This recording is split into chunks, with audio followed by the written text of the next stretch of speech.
The topic is a profile on Miss Emma Wisdom. And of course, Miss Wisdom, before we had our first commercial break, you were talking about your background, your education, and some other things that are important in terms of making you who you are. But let's talk about your major interest at this point, and that is the post-oak publications. And let's have you to talk about perhaps African Americans and African American females in publication and some of the other things that you think to be important so that our audience might have some idea of what it means to be a publisher this morning. First, let me say that 72% of all books bought in the United States in any given year are bought by females, okay? So I am right in the eye of the storm. I'm coming along at a really glorious time for women. And as far as publishing goes, we saw Terry McMillan meteorite rise to stardom as a writer with her book Disappearing Act. And from that, many clone, I hate to use that word, but that's what it has turned out to be, clone writers have been riding on that skirt tail. And that's nothing wrong with that, because I think what they're doing is doing their apprenticeship. And that's what's happened so often to writers, is that they don't believe that they need to do an apprenticeship. And that means that they might need to start small and build to that bestseller that they want. My company, Post Oak Publication, is there for those emerging writers who are sometimes I call them marginalized writers, who are good at what they do, but they just have not had an opportunity. And so with the merger of many of the big, what we call mainstream publishers, it is so much more difficult to get your stuff published. And if you're good, it doesn't mean that they turned it away because it was not good, but they turned it away because they just could not do it on their agenda that they had structured out for that particular company. So you then must look other places, and the other places now are being fulfilled, or filled rather, by what we call independent and small presses. I fit into that small press, that press that does 3 to 5 books, or maybe a few more, or 10, or maybe 20. So that is where Post Oak Publications is listed. But it will give some of those marginalized and emerging writers an opportunity to get their stuff in print.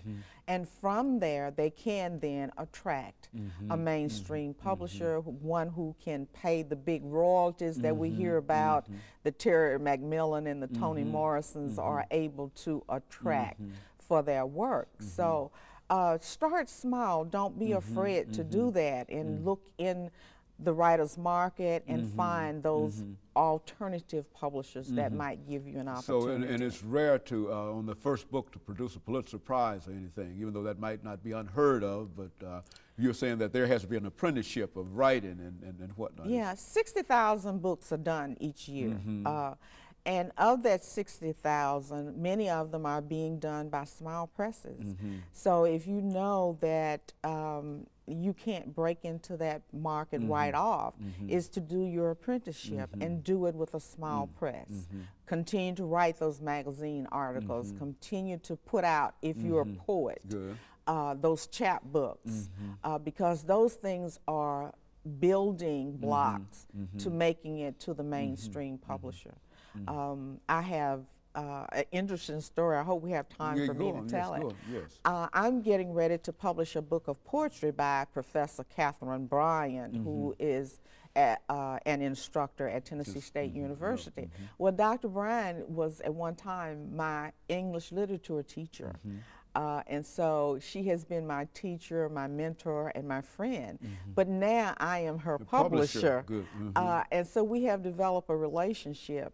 And I probably could have done my bachelor's degree earlier if I could have just stuck and stayed in an English literature class. But I signed up about 3 times and said, oh, I can't deal with this period in literature. and dropped the class. Well, the third time or the fourth time I signed up for it, Dr. Bryant was the teacher. Good. And I vividly remember her coming in dressed all in green. My first impression is that this is a throwback to the 60s period. You know, here's a real hippie. And I might can stick through this English lit class with this teacher. And it turned out that I did and got a good grade out of the class and was able to go forward with my plans to graduate. But I am doing a book of poetry, should be out in November, that she has written called Falling.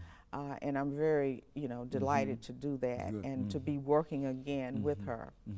Is the publishing business quite expensive to become involved in, Ms. Wisdom? Yes. It is. It's just quite. No one told me that I needed to have wealth before I went into publishing. It's that way, though. Well, if you think about the production side of it, what it takes in doing a book.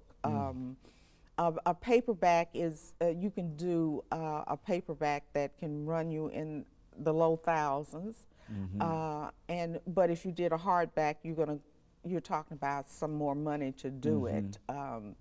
And not only that, but then you need to put some marketing dollars behind it, because it does no good to publish a book and not let the public know that it exists. So a lot of your funds go to production, and then a lot of it goes to marketing that book. And it's generally easier for those larger companies to have a better marketing strategy, you would say, than the smaller companies. Of course, they got deep pockets, so they can put $100,000 behind an author's book and send that author on a 20-city tour. But if you are with an independent or small publisher, about 5 to 6 is about the max that a small publisher could manage to send an author out.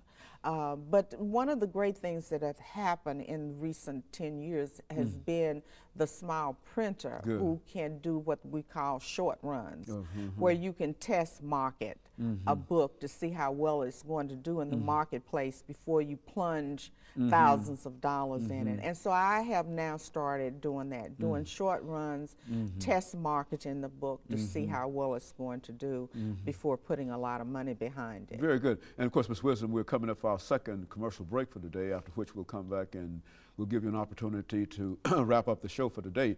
But I think that is the information that we want, and I think that what you've said has certainly encouraged some of the folks who might be interested in becoming involved in publication. And of course, we'll be back with our audience following this short commercial break.